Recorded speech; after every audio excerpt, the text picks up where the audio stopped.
जय हो विष्णु भगवान। सुख शांति सुख शांति सुख शांति। कामदा एकादशी व्रत कथा।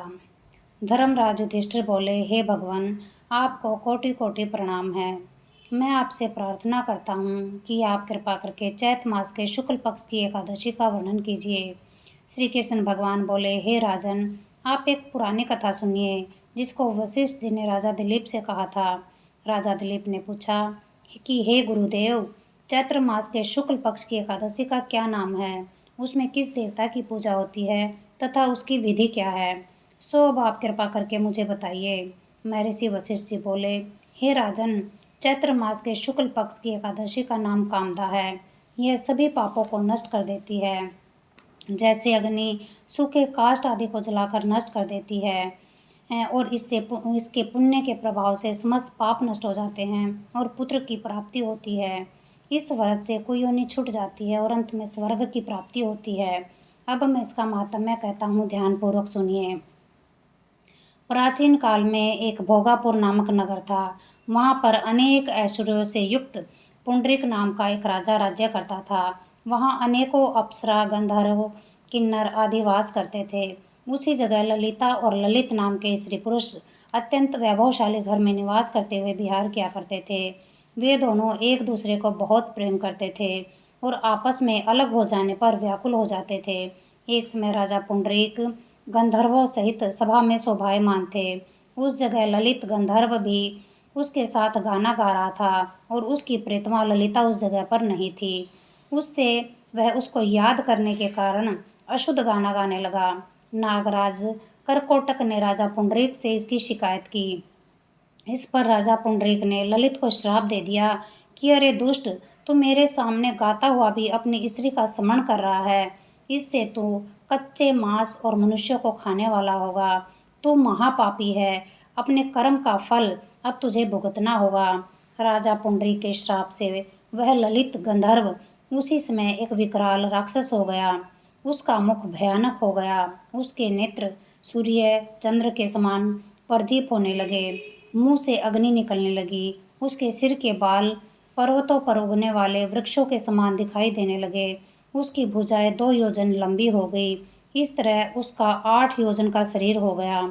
राक्षस हो जाने पर उसको महान दुख मिलने लगा और अपने कर्मों का फल भोगने लगा।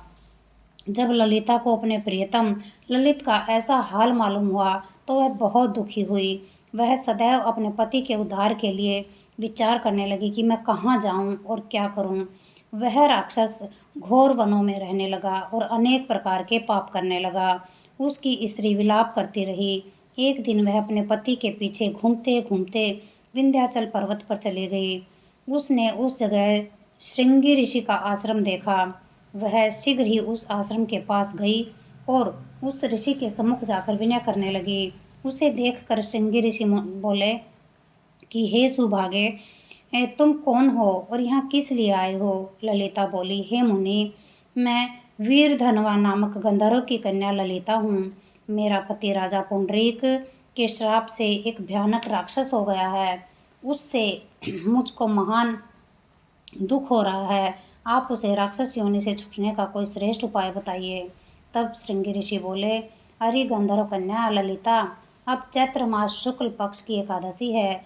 इसके प्रभाव से इसका व्रत करने से मनुष्य के सभी कार्य शीघ्र ही सिद्ध हो जाते हैं।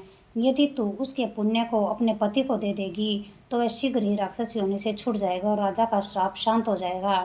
मुनि के ऐसे वचनों को सुनकर ललिता ने आनंद पूर्वक उसका व्रत किया और द्वादशी के दिन ब्राह्मणों के सामने अपने व्रत का फल अपने पति को दे दिया और भगवान से प्रार्थना करने लगी कि हे प्रभु, मैंने जो व्रत किया है उसका फल मेरे पतिदेव को मिले, जिससे उसकी राक्षस योनि शीघ्र ही छूट जाए। एकादशी का फल देते ही उसका पति राक्षस योनि से छूट गया और अपने पुराने स्वरूप को प्राप्त हुआ। वह अपने सुंदर वस्त्रों और आभूषणों से अलंकृत होकर पहले की भांति ललिता के साथ विहार करने लगा। कामदा एकादशी के प्रभाव से वह पहले की भांति अधिक सुंदर हो गए और पुष्पक विमान में बैठकर स्वर्गलोक को चले गए। हे राजन, इस व्रत को विधि पूर्वक करने से समस्त पाप नष्ट हो जाते हैं। इसके व्रत से मनुष्य ब्रह्म हत्या इत्यादि के पाप और राक्षस आदि की योनि से छूट जाते हैं। संसार में इसकी कथा और महात्म्य के श्रवण व पठन से वाजपेयी यज्ञ का फल प्राप्त होता है। जय हो विष्णु भगवान। सुख शांति, सुख शांति, सुख शांति। आरती। ओम जय जगदीश हरे, स्वामी जय जगदीश हरे। भक्त जनों के संकट, दास जनों के संकट क्षण में दूर करे। ओम जय जगदीश हरे। जो ध्यावे फल पावे, दुख बिन से मन का। स्वामी दुख बिन से मन का। सुख संपत्ति घर आवे, धन दौलत घर आवे। कष्ट मिटे तन का। ओम जय जगदीश हरे। मात पिता तुम मेरे, शरण पड़ूं मैं किसकी। स्वामी शरण पड़ूं मैं किसकी। तुम बिन और न दूजा, प्रभु बिन और न कोई। आस करूं मैं जिसकी। ओम जय जगदीश हरे। तुम पूर्ण परमात्मा, तुम अंतर्यामी। स्वामी तुम अंतर्यामी। पार ब्रह्म परमेश्वर, जगत पिता परमेश्वर। तुम सबके स्वामी। ओम जय जगदीश हरे। तुम करुणा के सागर, तुम पालन करता। स्वामी तुम रक्षा करता।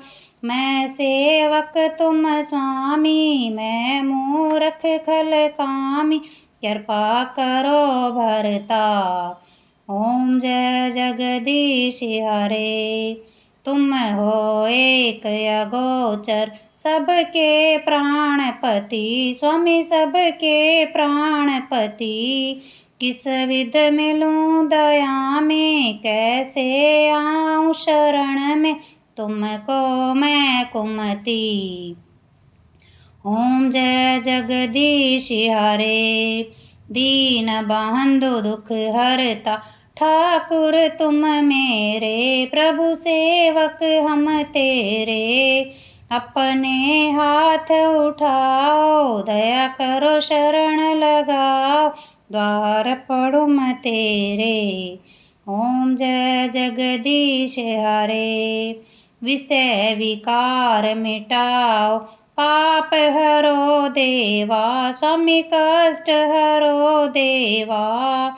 श्रद्धा भक्ति बढ़ाओ, श्रद्धा प्रेम बढ़ाओ। संतन की सेवा। ओम जय जगदीश हरे। तन मन धन सब कुछ है तेरा। स्वामी सब कुछ है तेरा। तेरा तुझको अर्पण, प्रभु जी का प्रभु को समर्पण। क्या लागे मेरा। ओम जय जगदीश हरे। श्याम सुंदर जी की आरती, जो कोई जन गावे। स्वामी प्रेम सहित गावे। कहत शिवानंद स्वामी, भजो हरि हर स्वामी। मनवांछित फल पावे। ओम जय जगदीश हरे। ओम जय जगदीश हरे। स्वामी जय जगदीश हरे। भक्त जनों के संकट, दास जनों के संकट क्षण में दूर करे। ओम जय जगदीश हरे। जय हो विष्णु भगवान। सुख शांति, सुख शांति, सुख शांति।